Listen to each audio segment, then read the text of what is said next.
مفتی صاحب کیا نبی پاک صلی اللہ علیہ وسلم نے ہاتھ کھول کر نماز پڑھی ہے؟ ایک شخص کا کہنا ہے کہ نبی نے ہاتھ کھول کر نماز پڑھی ہے جس طرح اہل تشیع لوگ پڑھتے ہیں۔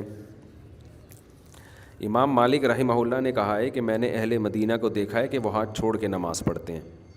یاد رکھو، نبی سے کسی عمل کے ثبوت کے لیے یہ ضروری نہیں ہے کہ صراحتاً حدیث ہی ہو، نبی کا عمل ہی بیان ہو۔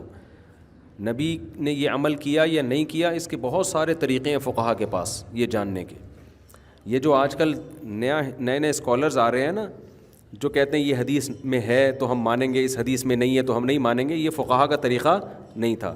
وہ کہتے تھے نبی صلی اللہ علیہ وسلم سے عمل کا ثبوت ہونا چاہیے، چاہے اس حدیث میں ہو یا کسی اور طریقے سے ہو۔ اب جیسے امام مالک کہتے ہیں کہ ہم نے مدینہ والوں کو دیکھا ہاتھ چھوڑ کے نماز پڑھ رہے ہیں، تو وہ کہتے ہیں یہ ہو نہیں سکتا کہ انہوں نے نبی کو دیکھا نہ ہو اس طریقے سے، دیکھا ہے تبھی ہاتھ چھوڑ رہے ہیں۔